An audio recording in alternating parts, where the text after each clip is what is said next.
এই জুলাই সনদের যে রাষ্ট্র সংস্কারের যে 84টা বিষয়, যার মধ্যে 47টি সাংবিধানিক বিষয়, এইটা একমত হওয়ার ব্যাপারে পার্লামেন্টে উভয় দল মিলে আলোচনা করতে পারেন, একটা ওয়ে আউট করতে পারেন।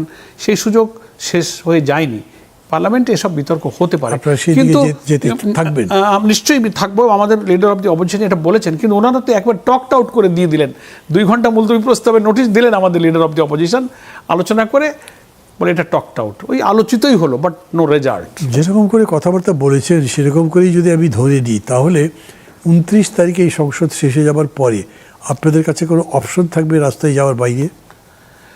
না, রাজপথের আন্দোলন নিয়ম কথা বলেছে যে আদালতে যাবেন, কোর্টে যাবে। ওখানে অনেক আলোচকরা বলেছেন যে আদালতের যে অপশন আছে, এটা আমরা দল হিসেবে এখনো বলিনি, কিছু আলোচকরা, কিছু সংবিধান বিশেষজ্ঞরা বলছেন যে we may go to court, আমাদের কোর্টে যাওয়ার সুযোগ আছে। আর আমরা বলেছি যে আমরা জনগণ যেহেতু গণভোট দিয়েছে, আমরা এই ইস্যুটাকে জনগণের কাছে নিয়ে যাব, যে আপনাদের রায় মানেনি, রায় না মানার কারণে রাষ্ট্রের সংস্কার হচ্ছে না, ফলে আমাদের সেই কর্তৃত্ববাদী দুর্নীতিপরায়ণ এক কর্তৃত্ববাদী শাসনই থেকে যাচ্ছে, তাহলে এই রক্ত এই জুলাইতে কোনো লাভ হলো না। এটা আমরা পাবলিকের কাছে ইস্যুটা নিয়ে যাব, এটা আমরা পার্লামেন্টে আমাদের লিডার বলেছেন, আমরা রাজনীতিতেও আমরা সেটাই বলছি। আমরা এখনো কিন্তু আশাবাদী, ইউ আর হোপফুল, যে আমার মনে হয় যে সরকারি দল কোনো একটা জায়গায় এসে জনগণের দাবির প্রতি সুবিচার করবেন।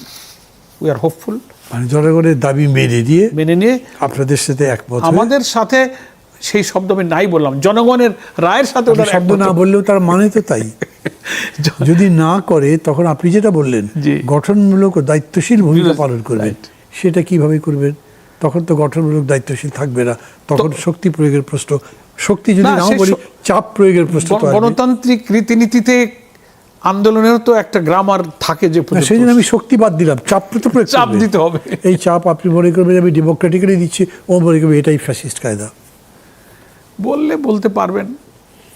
তার মানে আমরা সেরকম একটা দিকে যাচ্ছি। আমার মনে হয় যে সেরকম ভয় পাচ্ছে। সরকার আন্তরিক হলে এই পথটাকে সহজ করে দিতে পারেন। এরা এখন ক্ষমতাসীন এবং পার্লামেন্টের মেজরিটি পার্টি হিসেবে it is also the duty of, মানে আবার তারা আপনাকে প্রশ্ন করি, আমি আবার আপনাকে প্রশ্ন করি, যদি তারা সংস্কার পরিষদের সভা এটা করবার কোনো সুযোগও নাই বোধহয় এখন, তাহলে কি যা রিমেইন আছে যা তাতে আপনাদের সংসদেই যেতে হবে, সংসদকে মেনে নিয়েই করতে হবে, আর তো কোনো অপশন বাকি থাকলো না। তো ওনারা সেটা আলোচনার প্রসঙ্গটা সংসদে আনুক, প্রয়োজনে বিশেষজ্ঞদেরকে নিয়ে নতুন করে এই ইস্যুটাকে সমাধানের জন্য একটা কমিটি হতে পারে, প্রয়োজনে বাইরের এক্সপার্টদেরকে নিয়ে কমিটি হতে পারে, যে লিগালি এটার হাউ টু সলভ, আমরা কী করে এটা সলভ করতে পারি।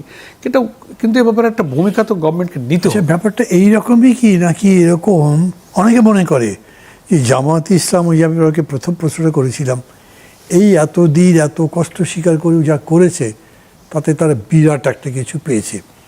এখন তারা মনে করছে যে এই সরকার যেগুলো করছে তাতে এরাও খুব বেশি দিন এরকম করে পারবে না, আবার যখন ভোট হবে যেহেতু আওয়ামী লীগ নাই সেই ভোটে তো জামাত জিতবেই, অতএব আবার পিসফুলি ক্ষমতায় যেতে পারবো, আন্দোলন করবার দরকার কি?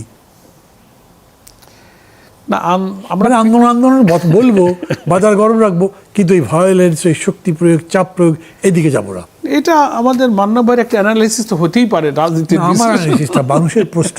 আমি এইখানে কিন্তু আবার পার্টি, তবে আমরা সবসময় ওই দুইটা শব্দের উপরে আছি, যেটা আমাদের লিডার বলেছেন, যে রেসপন্সিবল অ্যান্ড কনস্ট্রাকটিভ, এইটার উপরে আমরা থাকবো ইনশাআল্লাহ।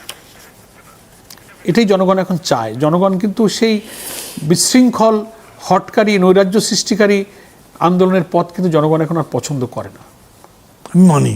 এবং আমরা মনে হয় দেশে এই কালচারটা গড়ে তোলা উচিত, সরকারকে এটা রেসপন্স করা উচিত। আমি মানি, সরকার যদি আবার শাসনের ভাষায় কথা বলে, এবার রাজপথে আগের মতো করতে দেবো না, কেন? রাজপথে আন্দোলন করা কনস্ট্রাকটিভ, সাংবিধানিক, তো তারা একবার বলে, তারা বলেছে তাদের রাইট আছে আন্দোলন করার, এটাই তারা বলেছে। একজন একটু বলছে, কিন্তু খেয়াল করেন শেখ হাসিনা 15 বছরের শেষ 15 দিনও মানুষ বলেছে এইকে সরাতে পারবেন না, এই করছে এইভাবে যে মানুষ জেগে যাবে তো ভাবি নাই, আমিও ভাবতে পারি নাই, না কেউ ভাবে, কিন্তু ঘটে গেছে। তো ওরকমও হতে পারে। যাই হোক, আমরা এই ব্যাপারে অনেক কথাই বলেছি। আমি মনে করি যে আপাতত এটাকে আমরা, আপনি যেরকম করে বললেন, তাদের গুডউইলের উপরে আপনারা রেখে দেন, আমরা রেখে দিই আপনাদের এবং তাদের উভয়ের গুডউইলের উপরে, আর সর্বোপরি জনগণের উপরে একটা ভরসা রাখি, তারা দৃষ্টিটা সজাগ রাখুক যাতে এটা সলিউশনের দিকে যায়। আমি ভিন্ন দিকে যাচ্ছি। জি, বাংলাদেশ জামায়াত ইসলামী হচ্ছে একটা ইসলামী ধর্মভিত্তিক রাজনৈতিক দল। Am I right? Bangladesh Jamaat ইসলাম ইসলাম ধর্মভিত্তিক বা ইসলামী ধর্মভিত্তিক রাজনৈতিক দল। ইসলামের প্রচার প্রসার তাদের লক্ষ্য। মানুষ তো তাই মনে করে। আমি আপনাকে জিজ্ঞেস করেছি, আপনি একটু সময় নিলেন, তার মানে আপনি একটু দ্বিধায় পড়ে গেলেন। হ্যাঁ বলবেন না? আমরা একটু দ্বিধা কেন পড়ছি তাও আমি একটু ব্যাখ্যা করি। ধর্ম এই কথাটার অনেক ব্যাখ্যা। আমরা ইসলামটাকে শুধু, Islam is not only the religion, it is a complete and balanced code of life. এটাকে আমরা ওয়ে অফ লাইফ মনে করি, কনস্টিটিউশন মনে করি, জীবন বিধান মনে করি। ধর্ম হচ্ছে জীবনের একটা পার্ট, রিলিজিয়ান, কিন্তু এর মধ্যে ধর্ম আছে, এর মধ্যে ব্যক্তি জীবন আছে, পারিবারিক জীবন আছে, সমাজ আছে, রাষ্ট্র আছে, এভরি সেক্টর অফ লাইফ মিলেই হচ্ছে ইসলাম। এই জন্য অনেকে ইসলাম ব্যাখ্যা বলতে পার্ট, একটা লাইফের অংশ আলাদা করে ফেলেন, কিন্তু গোটা মানুষের জীবনের ব্যাপারে ইসলামের একটা সে আছে। সেটাকেই আল্লাহ তাআলা কোরআন যে নাজিল করেছিলেন তার প্রিয় নবীর মাধ্যমে, আল্লাহ কোরআনেই বলেছেন যে আল ইয়াউমা আকমালতু লাকুম দীনাকুম, কোরআনের আয়াত যে আমি আজ তোমাদের এই আদর্শকে, দিনকে, বিধানকে আকমালতু লাকুম মানে কমপ্লিট করে দিলাম, পূর্ণ। এর মধ্যে তুমি অর্থনীতি পাবে, সমাজ চালাবার পদ্ধতি পাবে, রাষ্ট্র চালাবার পদ্ধতি পাবে, ধর্মীয় জীবন পাবে, ফ্যামিলি লাইফ পাবে। এই কথাটাকে অনেকে বুঝতে পারে না বলে শুধু ধর্ম আমরা ইসলাম বলতে চাই। আমিও তো বুঝতে পারছি না। ধরেন আপনি যে কথা বললেন, এটার মানে দাঁড়ালো this is a constitution for human being, human life, human society, everything. তাহলে রাষ্ট্রের জন্য আলাদা কনস্টিটিউশন কেন? ওইটাই ফলো করবো। সেই জন্য আপনি যদি বলেন কোরআন সুন্নাহর ভিত্তিতে দেশ চালাবো, আগে আপনারা যে বলতেন সবাই একভাবে বুঝতো, আমি মানি কি না মানি সেটা অন্য কথা। কিন্তু এখন আবার আপনারা বলছেন না আমরা ধর্ম নিয়ে এত কথা বলছি না, আমরা এখন কল্যাণ রাষ্ট্রের জন্য লড়াই করছি, আমরা একটি গণতান্ত্রিক রাষ্ট্রের জন্য লড়াই করছি। সেইখানে তখন আপনাদেরকে একটা নিরেট ডেমোক্রেটিক পলিটিক্যাল পার্টি মনে হয়। হতে পারে। ওই যে আপনি নিজে অবশ্য বলেছেন যে ইসলামকে যদি আমরা একটা পুরা জীবনের বিধান মনে করি, যদি বলতে কি এটাই আল্লাহ তার তরফ থেকে ফেরেশতাদের মাধ্যমে মানব জাতির কাছে নবীর মাধ্যমে পাঠিয়েছেন, এটাই একজন বিং মুসলিম, এটা আমাদের ঈমান। যারা বিশ্বাস করবে তারা এটাকে তাই মানবে, আর যারা এটা মানতে চায় না তারা এখান থেকে জীবন থেকে আলাদা করে, ধর্মকে আলাদা করে ফেলতে চায়। তো সেই জন্য আমি ওই আপনার কথার উত্তর দেওয়ার সময় যে বললেন যে 2 সেকেন্ড আমি ভাবলাম যে আমরা এই ব্যাখ্যাটা এই কারণটা দিয়ে নিলাম। তো আমার কথা হচ্ছে যে এই ইসলামটা মানলে এর মধ্যে ডেমোক্রেসি আছে, এর মধ্যে ওয়েলফেয়ার আছে, এর মধ্যে ইকুইটি আছে, এর মধ্যে হিউম্যান ডিগনিটি আছে, আমাদের স্বাধীনতার যে 3টি মূলনীতি, মুক্তিযুদ্ধের সাম্য, মানবিক মর্যাদা, সামাজিক সুবিচার, ইসলামী বিধানের মধ্যেই কিন্তু এই 3টা নিহিত আছে। সেই জন্য অসুবিধা নেই। জি, কথা জি শেষ হয়েছে। এখন আমি বলছি যে আপনারা একটা ইসলামী উম্মার কথা বলছেন, ইরান কি উম্মার মধ্যে পড়ে? বা উম্মার কথা বাদই দেন, আপনি যে মূল্যবোধের কথা বললেন, জীবনের ব্যাপারে, রাষ্ট্রের ব্যাপারে, সমাজের ব্যাপারে, একটা বিশ্ব সমাজ বলেও তো বিষয় আছে। জি জি জি। যে ঘটনাটা ইরানের উপরে হলো, এখনো হচ্ছে বলে মনে হচ্ছে, এই ব্যাপারে আপনারা যে স্টেটমেন্ট দিয়েছিলেন, সেই স্টেটমেন্ট মানে যেদিন খামেনি মারা গেছেন বলে স্পষ্ট জানা গেছে, তারপরে আপনারা উভয় পক্ষকে বসে আলোচনার মাধ্যমে নিষ্পত্তি করবার কথা বলেছেন। সেটা বলেছি, মূল নেতা মারা গেছে, তারপরে তো স্টেটমেন্ট আপনাদের। এবং আমরা ওনার মৃত্যুর পরে শোক প্রকাশ করেছি, আমরা এম্বাসিতে গিয়ে শোক বইতে স্বাক্ষর করেছি। এটা তো আমরা আমাদের দায়িত্ব পালন করেছি সেইভাবে করেছেন। কিন্তু আপনি জানেন তো বোধহয় যে 5টা জাহাজ আসবার কথা ছিল, তার মধ্যে একটা জাহাজের কথা আমরা জানি, যেটাকে ইরান আটকে দিয়েছিল, বলেছিল যে তোমরা তোমাদের দেশ, তোমাদের এমবাসি আমাদের এই যুদ্ধের ব্যাপারে পজিটিভ। হ্যাঁ, ওইটা তো ইরান এমবাসি এটা স্টেটমেন্ট দিয়ে বলেছে যে বাংলাদেশ সরকারের পক্ষ থেকে এই হামলা আক্রমণের ব্যাপারে যারা আক্রমণকারী তাদের ব্যাপারে প্রতিবাদ করা হয়নি, এটা ওনার স্টেটমেন্টে। আপনাদের প্রতিবাদও আমরা জানি না, আপনারা প্রতিবাদ করেনি, আপনারা বলেছেন আলোচনা করে নিষ্পত্তি করতে। আপনি কি এটা মনে করেন, যেমন ধরেন ইসলাম যেমন শান্তির ধর্ম, তেমনি ইসলাম যুদ্ধটা বন্ধ করতে মাথারত করতে বলেননি? না, আমরা যুদ্ধ বন্ধ করে আমরা শান্তির জন্য বলেছি যে যুদ্ধটা বন্ধ করুন, আলোচনায় বসুন। এটা তো মানুষ চাইতেই পারে। চাইতে পারে, কিন্তু যখন জিহাদ হয় তখন তাকে তো সমর্থন করেন। এখন ওদের হেগসেথ, তাদের যে ডিফেন্স মিনিস্টার বোধ হয় তাই, উনি তো এটাকে একটা ক্রুসেড বলে করছে, খ্রিস্টানদের ক্রুসেড এগেনস্ট দ্য মুসলিমস। এটা তো ওনারা ঠিক বলছেন না, তারাই আক্রমণ করছে। তারাই তারা যখন বাড়লো খামেনিকে, তার উপরে আপনারা নিন্দাও করেননি। এটা মানে অনেকের মধ্যে পোস্ট হয়েছে, তাই আমরা নিন্দা করে, শোক প্রকাশ করে, শোক বইতে সই করেছি। হ্যাঁ, তাই দেখেছি আমি নিজে গেছিলাম ইরান এম্বাসিতে। আচ্ছা, এখন আবার ওই প্রশ্নে আসি। জি জি। আওয়ামী লীগ ক্ষমতায় থাকাকালে আপনাদেরকে নিষিদ্ধ করেছিল। জি। এখন তারপরে পরিবর্তন হয়েছে, তাদেরকে সন্ত্রাস বিরোধী আইনে নিষিদ্ধ করা হয়েছে। অতঃপর সংসদের মধ্যে রেজলিউশন করে পাশ করে আইন করা হয়েছে। সেটাতে তো আপনারা ছিলেন। মনে করেন যে এরকম আইন করে তাদেরকে নিষিদ্ধ করা যাবে বা এরকম করা উচিত? আমাদের যতটুকু আমি জানি, কথাই যদি আমি এরকম করে বলি, বাংলাদেশ আওয়ামী লীগ এইভাবেই শেষ হয়ে যাবে বলে মনে করছেন কি? কারণ ভোটের মধ্যে তো দেখছি যে তাদের ভোটটা দেবার জন্য এদিক ওদিক সবাই দৌড়াদৌড়ি করছে। হ্যাঁ, না, একটা বড় দল, যে দলের সাথে জনগণ থাকে, এত বড় একটা দলকে, আমির জামাত কিন্তু ওই দিন আমাদের পার্লামেন্টে বলেছেন যে কোনো একটা দলকে আইন করে নিষিদ্ধ করার নীতিগতভাবে আমরা বিরোধী। একটা দলের কার্যক্রম যদি রাষ্ট্রবিরোধী হয়, সন্ত্রাসী হয়, সেটার উপরে স্থগিত দেওয়া যেতে পারে, আইন প্রয়োগ করা যেতে পারে, নিয়ন্ত্রণ করা যেতে পারে। এটা আমির জামাত কিন্তু আমাদের জাতীয় সংসদে বলেছেন যে আইন করে, যেটা আমাদের উপরে প্রয়োগ করা হয়েছিল। তো এদেশের রাজনৈতিক দলের একটা বিধি আছে, নিয়ন্ত্রণ আছে, এটা আমরা মনে করি। তবে আওয়ামী লীগ বা যে কোনো দল, একটা বিরাট রাজনৈতিক দল, তার লক্ষ লক্ষ সমর্থক, কর্মী কোটি কোটি থাকে, সেটাকে আইন করে তো আর তার তৎপরতা থামিয়ে রাখা যাবে না। তবে তাদের রাষ্ট্রবিরোধী, সন্ত্রাসী, সহিংস, গণবিরোধী কোনো কার্যকলাপকে নিয়ন্ত্রণ করার জন্য যে কোনো সরকার তার উপরে কিন্তু নিয়ন্ত্রণ তো আরোপ করতে পারে। আপনারা একটা জোট করেছেন, 11 দলীয় জোট। জি। এটা কি জোটটা কি কেবল নির্বাচনী জোট? হ্যাঁ, ভালো প্রশ্ন করেছেন। এটা প্রথমত নির্বাচনী একটা ঐক্য ছিল 11 দলের। আমরা প্রথমে এটা জোট বলিনি। নির্বাচনের পর যখন ফলাফল হলো, সরকার গঠন হলো, আমরা অপোজিশনে গেলাম, একটা বড় সংখ্যক আসন নিয়ে আমরা বিরোধী দলে গেলাম। এরপরে রাজনীতি আসলো।